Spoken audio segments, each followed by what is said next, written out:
Assalamualaikum warahmatullahi wabarakatuh. Di sini kami dari kelompok 6 akan mempresentasikan mengenai audit atas pengelolaan sumber daya manusia. Anggota kami terdiri dari saya sendiri, Yuyun Perwitasari, dan rekan saya, Adityanti, Rina Rohmawati, dan Mega Selawati. Yang pertama, fokus pengelolaan sumber daya manusia, yaitu pemberdayaan karyawan. Menjadi SDM sebagai kekuatan bersaing membutuhkan keterlibatan peran secara maksimal. Pemberdayaan SDM sendiri yaitu memberikan kesempatan kepada karyawan untuk mengambil keputusan dan memegang tanggung jawab yang lebih besar, baik secara pribadi maupun kelompok, dalam mengelola pekerjaannya.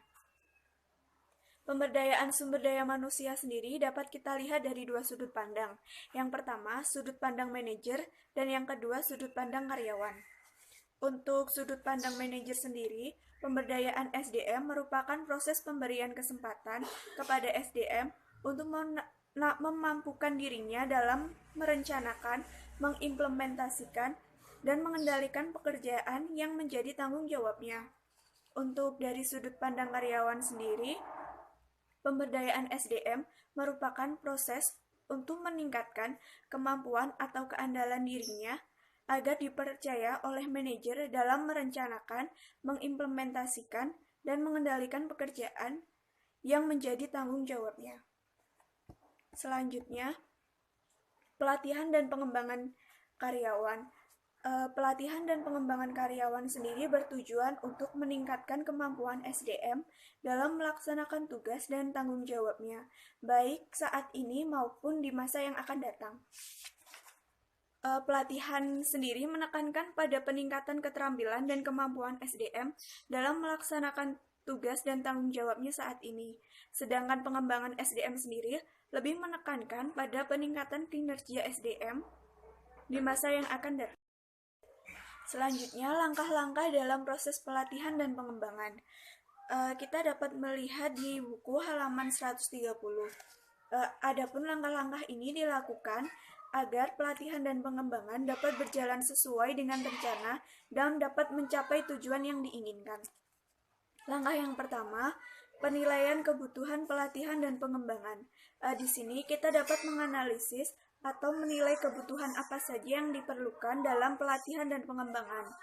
Selanjutnya, tujuan pelatihan dan pengembangan. Di sini, kita menentukan tujuan dari pelatihan dan pengembangan agar kita dapat menentukan program apa yang akan kita lakukan nantinya.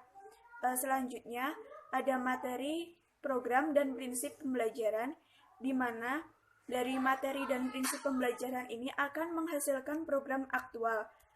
Program aktual di sini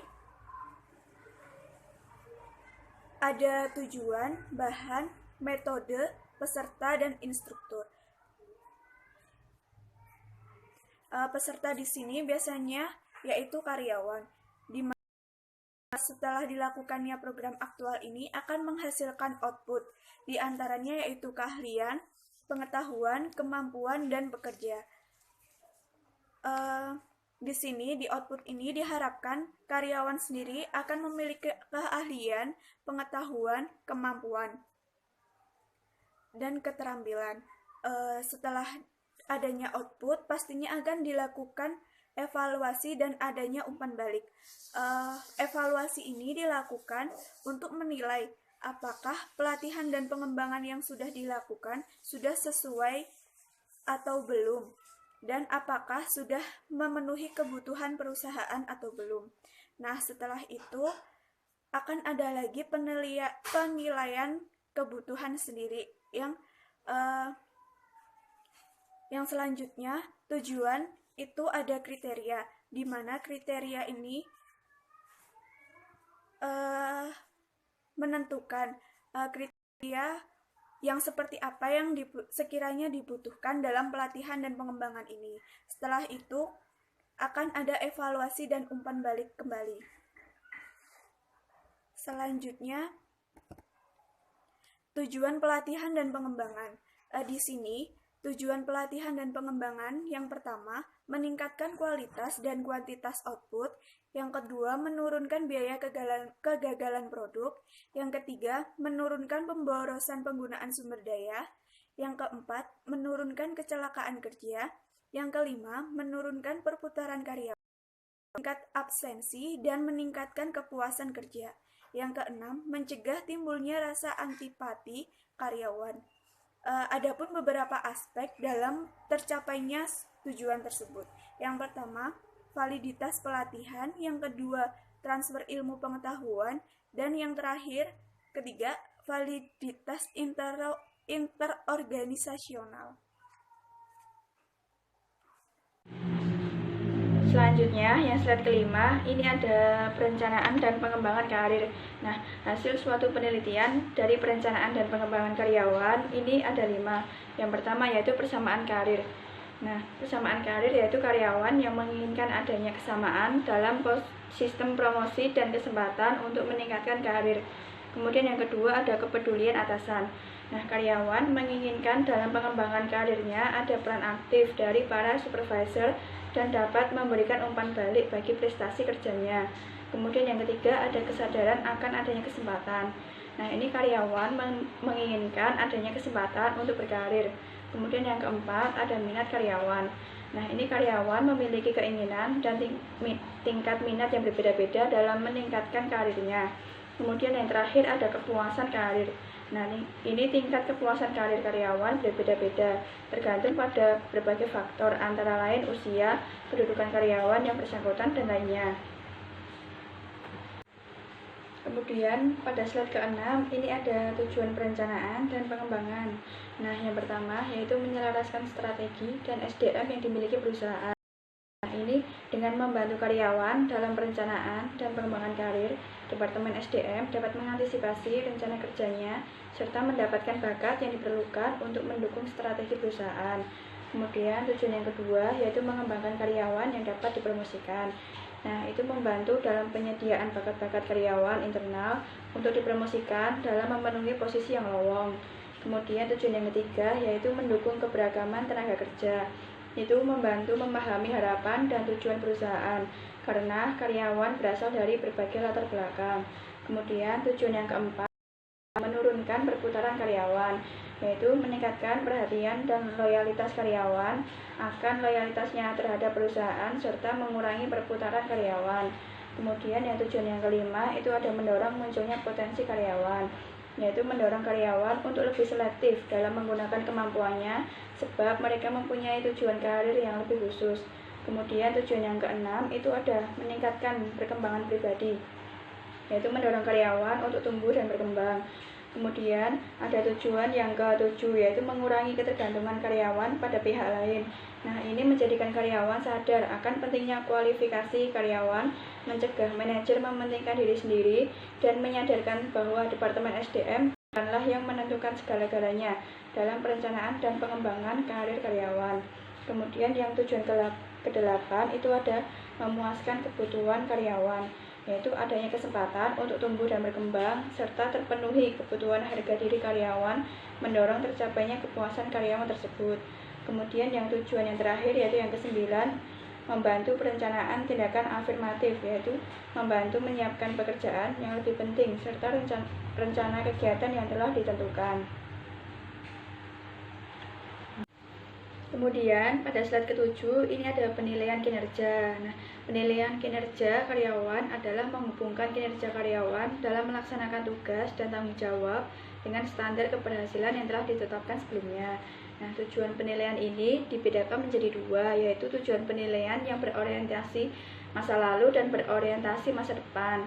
Nah, selain itu terdapat juga 8 kriteria penilaian kinerja. Yang pertama yaitu tujuan penilaian. Nah, tujuan penilaian harus ditetapkan terlebih dahulu dan terdokumentasi, sebab hal ini akan menjadi acuan dari program penilaian. Kemudian yang kedua ada instrumen penilaian.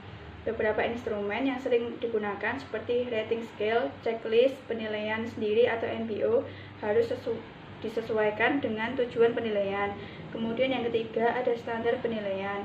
Nah, ini standar penilaian harus ditetapkan terlebih dahulu sebagai acuan pemberian nilai dan untuk mengurangi ketidakpuasan karyawan yang dinilai karena merasa diperlakukan tidak adil karena standar penilaian yang tidak jelas. Kemudian yang keempat, ada penilaian petugas. Penilaian bisa dilakukan oleh atasan langsung, diri sendiri, karyawan, dan atasan secara bersama-sama, psikolog atau pihak eksternal yang disesuaikan dengan metode dan tujuan penilaian. Kemudian yang kelima, ada siapa yang dinilai. Nah, ini pihak yang dinilai adalah karyawan pada berbagai bagian departemen, baik pada posisi manajemen puncak, menengah, maupun bawah. Kemudian yang keenam, ada waktu penilaian. Ini penilaian bisa dilakukan secara periodik sesuai dengan kebutuhan. Tetapi penilaian yang dilakukan secara berkala dapat memberikan input yang lebih baik, berarti terutama untuk pengambilan keputusan yang sifatnya mendadak. Kemudian yang ketujuh, ada pelatihan bagi penilai. Diperlukan agar penilai terhindar dari kesalahan dalam melakukan penilaian. Kemudian yang terakhir, ada umpan balik dan implikasi. Penilaian harus memberikan umpan balik baik kepada karyawan maupun kepada perusahaan. Bagi karyawan, umpan balik lebih ditujukan untuk lebih memperbaiki prestasi kerjanya. Sedangkan bagi perusahaan, umpan balik lebih ditujukan sebagai quality control informasi dalam proses pengambilan keputusan yang strategis.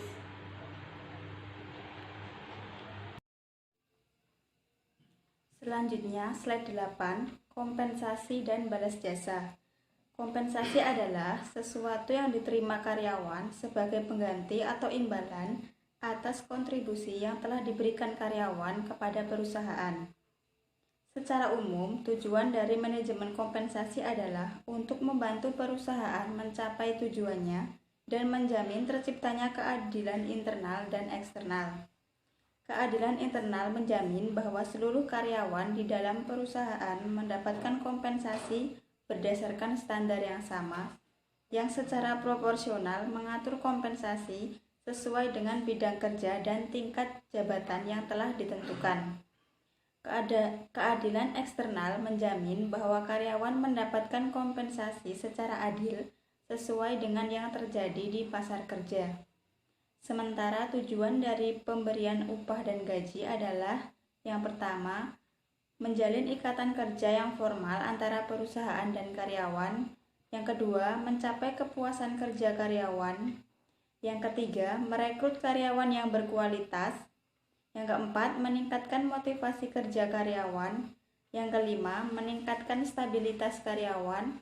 Yang keenam, meningkatkan disiplin karyawan. Ketujuh, mencegah masuknya pengaruh serikat pekerja ke dalam perusahaan, dan yang terakhir menghindari intervensi pemerintah. Yang selanjutnya, slide ke-9, kompensasi dibedakan menjadi dua kelompok besar, yaitu kompensasi finansial dan non-finansial. Untuk kompensasi keuangan sendiri atau finansial terbagi menjadi dua, yaitu langsung dan tidak langsung. Untuk yang langsung terdiri dari gaji pokok dan gaji variabel. Gaji pokok terbagi lagi menjadi upah dan gaji, kemudian gaji variabel terdiri dari insentif, bonus, kepemilikan saham, komisi jasa, produksi, dan lain-lain. Kemudian yang tidak langsung terdiri dari asuransi, pesangon, beasiswa, lembur, cuti, pensiun, rumah, kendaraan, dan lain-lain. Kemudian untuk kompensasi non-keuangan atau non-finansial terdiri dari dua, yaitu karir dan lingkungan kerja. Untuk yang karir terdiri dari rasa aman pada jabatan, peluang promosi, prestasi istimewa, dan pengakuan karya. Untuk yang lingkungan kerja terdiri dari pujian, rasa aman, persahabatan, rasa senang, dan lingkungan kerja yang kondusif. Selanjutnya slide 10, keselamatan dan kesehatan kerja. Keselamatan dan kesehatan kerja mengacu pada kondisi fisiologis fisik dan psikologis karyawan yang diakibatkan oleh lingkungan dan fasilitas kerja yang disediakan perusahaan. Perusahaan yang melaksanakan program ini dengan baik secara signifikan dapat mencegah berbagai kecelakaan kerja atau penyakit tertentu pada karyawannya. Program keselamatan dan kesehatan kerja harus dikelola sebagai suatu strategi perusahaan untuk meningkatkan kualitas kerja. Program-program tersebut dapat meliputi kegiatan-kegiatan berikut, yaitu yang pertama, pemantauan tingkat keselamatan dan kesehatan kerja. Pemantauan ini bertujuan untuk menilai efektivitas program keselamatan dan kesehatan kerja yang ditetapkan perusahaan dalam menekan kecelakaan dan berbagai permasalahan keselamatan dan kesehatan kerja lainnya. Untuk itu, perusahaan harus memiliki dokumentasi yang memadai tentang pelaksanaan program tersebut. Selanjutnya, program yang kedua yaitu mengendalikan stres dan kelelahan kerja.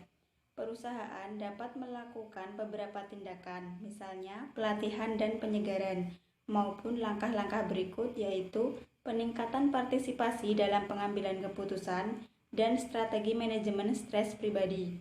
Kemudian, kegiatan yang ketiga yaitu mengembangkan kebijakan kesehatan kerja.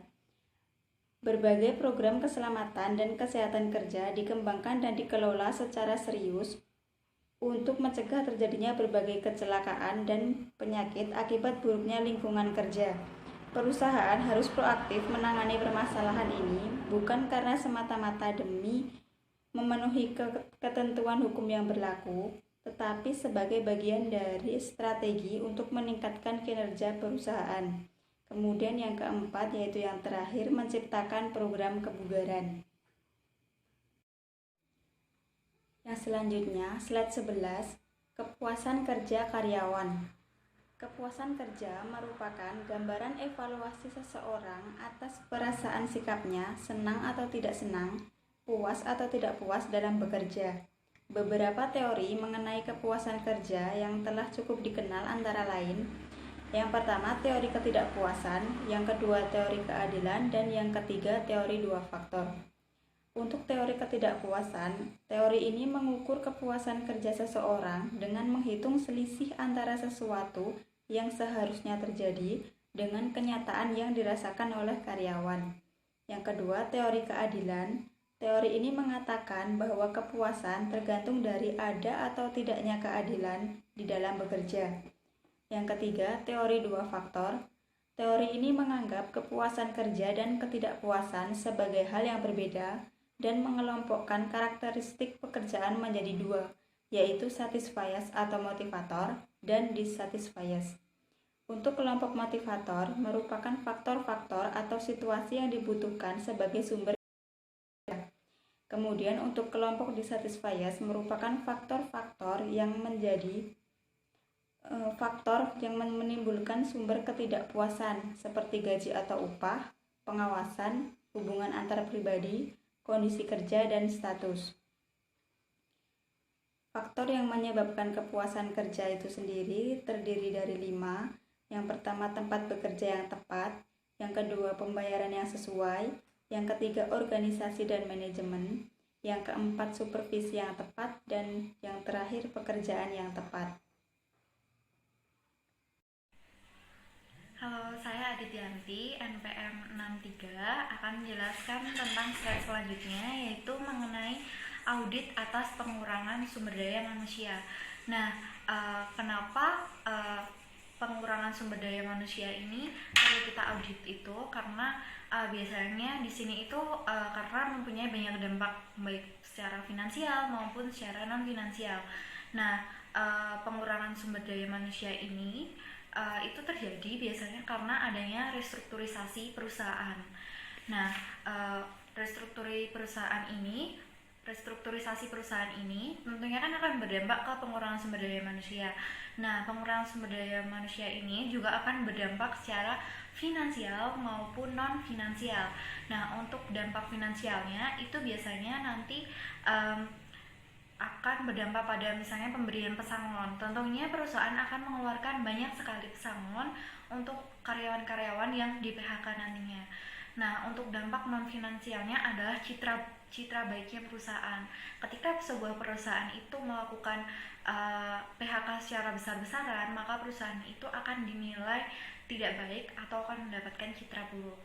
Nah, di sini saya juga selain itu, di sini saya juga akan menjelaskan mengenai model untuk proses pengembangan dan rencana restrukturisasi.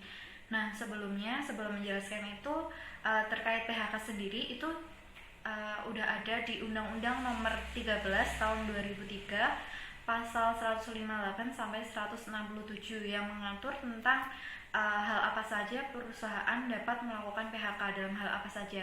Jadi dalam melakukan PHK ini tentunya perusahaan itu tidak dapat asal-asalan karena sudah diatur oleh undang-undang. Dan jika nanti perusahaan itu melakukan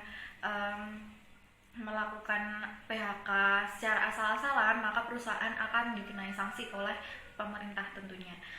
Karena sudah ada undang-undang yang mengatur tentang kenapa PHK harus dilakukan. Nah, selanjutnya saya akan menjelaskan tentang gambar 4.7. Mungkin bisa dilihat tentang ini gambar yang ada di sini. Nah, di situ tentang model untuk proses pengembangan dan rencana restrukturisasi. Jadi restrukturisasi itu sendiri biasanya mereka ada karena ada keputusan restrukturisasi. Lalu dilanjutkan mereka ketika ada keputusan restrukturisasi lalu menentukan struktur baru. Nah, setelah menentukan struktur baru, biasanya mereka analisa nih setelah dapat struktur yang baru, apakah fungsi dan jabatan yang diperlukan untuk restrukturisasi baru ini. Nah, selanjutnya saat menentukan restrukturisasi baru, itu biasanya mereka menentukan sasaran, batas waktu, sama anggaran yang diperlukan untuk struktur baru ini. Lalu mereka juga membuat evaluasi metode perampingan. Nah, untuk yang analisa fungsi jabatan dan jabatan-jabatan yang diperlukan yang baru tadi setelah adanya restrukturisasi, maka di analisis ini mereka juga harus menentukan jabatan apa yang harus dihilangkan, terus rencana perampingannya harus seperti apa. Terus selain itu, setelah dilanjutkan adanya analisis dan penentuan fungsi jabatan yang diperlukan, itu menentukan kebutuhan karyawan. Jadi setelah adanya jabatan tadi, kita juga menganalisis nih kebutuhan karyawannya itu apa saja maksudnya. Terus di sini juga lalu akan dilanjutkan rencana pendukung atau supervisor berupa penentuan sasaran, hitungan biaya, pelaksanaan rencana, evaluasi rencana, dan perbaikan rencana. Lalu setelah adanya penentuan karyawan yang tetap tinggal dan jabatan yang harus dihilangkan itu nanti akan dilakukan evaluasi rencana setelah pelaksanaan. Jadi setelah ada pemilihan nama-nama apa yang harus dirampingkan dan karyawan apa yang harus tetap tinggal, itu akan ada evaluasi rencana setelah pelaksanaan. Nah, selain itu di sini juga saat rencana perampingan itu juga perlu adanya pengembangan rencana PHK. Jadi setelah rencana perampingan selesai itu maka rencana PHK kita kembangkan lagi seperti apa, lalu dilaksanakan rencana PHK tersebut, lalu dievaluasi lagi nih apa yang sudah jabatannya udah dirampingkan dan karyawan yang tetap tinggal. Lalu selanjutnya mengubah praktik manajemen SDM dan standar operasi organisasi. Itu yang terakhir, karena setelah semuanya itu dirampingkan dan ada posisi baru, tentunya kita harus mengubah nggak cuma orang-orangnya, tapi gaya manajemennya, praktik manajemennya itu juga kita perlu ubah. Nah, mungkin itu saja mengenai mengenai slide 13 maksud saya, mengenai model untuk proses pengembangan dan rencana restrukturisasi. Halo teman-teman, kembali lagi dengan saya Adityanti, NPM 63. Di sini saya akan menjelaskan kasus yang akan saya angkat, yaitu tentang kebakaran pabrik kembang api di Tangerang. Nah, ini itu terjadi pada Kamis tanggal 26 Oktober pada pagi hari, tepatnya di Desa Blimbing RT 20 RW 10 di Tangerang, Banten. Nah, kejadian ini, kebakaran pabrik kembang api yang ada di Tangerang ini menyebabkan 23 orang tewas dan puluhan lainnya luka-luka dalam kebakaran. Lalu kebakaran itu diduga karena adanya dipicu oleh hubungan arus pendek listrik dalam pabrik tersebut. Lalu adanya ledakan di kebakaran ini itu diduga karena ada api yang mengenai bahan-bahan kimia dalam pabrik. Nah, untuk analisa kasusnya, yaitu yang pertama itu kasus ini tuh bisa terjadi karena standar bangunan yang digunakan pabrik tidak memenuhi standar sebagai pabrik, namun lebih condong pada gudang. Terlebih pabrik kembang api yang bahan bakunya sangat mudah terbakar. Jadi bangunan di pabrik ini itu tuh kayak nggak memenuhi standar itu. Jadi mereka itu lebih kayak menggunakan bahan-bahan pabrik ini seperti kayak mereka mendirikan gudang. Padahal bahan-bahan yang ada di pabrik ini itu adalah bahan-bahan yang mudah terbakar. Harusnya pendirian pabrik ini itu kan harus dengan yang memenuhi standar, karena mengingat banyak sekali bahaya atau resiko yang akan timbul. Lalu untuk analisis yang kedua, kasus ini itu juga banyak pekerja pabrik yang tidak terdaftar dalam asuransi atau BPJS. Lalu selanjutnya, pabrik tersebut itu juga memperkerjakan pekerja di bawah umur ataupun pekerja yang sudah dianggap non-produktif. Lalu yang keempat, perlindungan terhadap pekerja serta fasilitas K3 yang kurang memadai dan kurang diperhatikan. Lalu untuk analisis kasus yang kelima, yaitu jalur evakuasi sangat diperlukan dan diperhatikan karena dari beredarnya kabar bahwa banyak korban dikarenakan pintu utama pabrik tidak dapat terbuka atau dalam keadaan terkunci. Nah, jadi dari hal-hal tersebut itu adalah salah satu pemicu kenapa di sini itu banyak menimbulkan korban. Contohnya tadi juga jalur evakuasi. Nah, dari analisa kasus yang telah saya sampaikan tadi, di sini saya akan memberikan sedikit solusi, yaitu yang pertama, pihak manajemen seharusnya membuat bangunan sesuai standar agar bangunan kokoh. Dan tentunya bangunan yang sesuai standar ini itu harusnya juga harus mereka harus menilai bangunan secara standar ini juga harus berkonsultasi kepada pihak-pihak yang sudah ahli dalam pembangunan pabrik yang memang sudah berstandar. Lalu yang kedua, dalam rangka K3 untuk karyawan sebaiknya perusahaan lebih meningkatkan K3. Terlebih lagi, perusahaan sebaiknya membuat asuransi atau BPJS untuk karyawan, mengingat perusahaan tersebut mempunyai risiko kecelakaan yang cukup tinggi. Nah, jadi setelah tadi saya menganalisa bahwa ternyata pekerja di sini itu nggak mendapat asuransi. Nah, sedangkan mereka yang bekerja di pabrik ini itu mempunyai risiko kecelakaan yang tinggi seperti saat kebakaran ini kan risikonya sangat tinggi ya. Nah, harusnya mereka itu terdaftar ke asuransi supaya pihak keluarganya juga tidak merasa tidak rugi ketika mereka sudah bekerja tapi mereka tidak diasuransikan. Jadi untuk biaya pengobatannya siapa dong yang nanggung? Jadi harusnya pihak perusahaan juga harus mempertimbangkan mengenai asuransi karena itu sangat penting. Nah, terkait hal tersebut juga pentingnya asuransi atau BPJS itu kan buat biar karyawannya itu sehat selalu. Dengan adanya karyawan itu yang sehat dan baik, itu tentunya akan mendorong keefektifan karyawan dalam bekerja. Jadi hal tersebut akan membuat produktivitas yang ada di perusahaan itu meningkat. Dan selain itu, gini, ketika kita mengorbankan uang itu untuk asuransi, maka kita juga akan terhindar dari kayak biaya-biaya yang tak terduga. Contohnya itu yaitu kayak biaya sosial akibat adanya gangguan keselamatan kerja. Misalnya kayak tadi mereka kebakaran lalu luka-luka kan, itu nanti akan timbul biaya sosial yang lebih tinggi lagi kan kalau kita nggak mengasuransikannya. Nah, terus untuk yang solusi ketiga itu perusahaan seharusnya menerapkan peraturan yang ditetapkan oleh pemerintah. Untuk dalam hal ini perusahaan perlu mengkaji persyaratan perekrutan agar tidak mempekerjakan anak di bawah umur.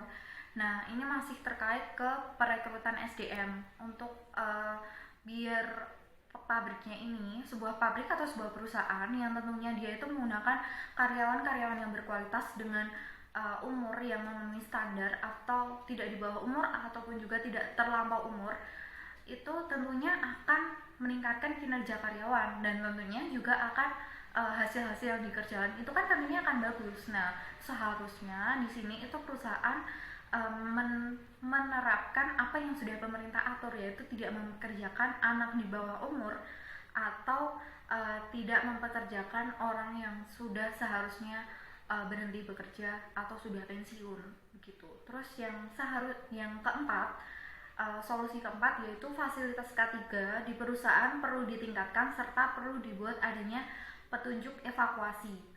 Kalau perlu, perusahaan merekrut tenaga ahli K3 mengingat perusahaan ini mempunyai risiko kecelakaan yang cukup tinggi. Jadi, dikarenakan perusahaan ini punya risiko yang tinggi, maka perusahaan ini sebaiknya merekrut karyawan yang ahli di bidang K3. Karena dalam pembuatan K3 ini, biar perusahaannya itu senantiasa baik dan selalu selamat, itu kan tentunya nggak salah-salah kan, makanya perusahaan itu sebaiknya perlu merekrut orang yang benar-benar ahli dalam K3. Oke, begitu tentang analisa kasus dari saya. Terima kasih. Baik, sekian presentasi kami dari kelompok 6. Kurang lebihnya mohon maaf. Jika ada yang ingin ditanyakan, boleh ditanyakan langsung. Kami dari kelompok 6. Assalamualaikum warahmatullahi wabarakatuh.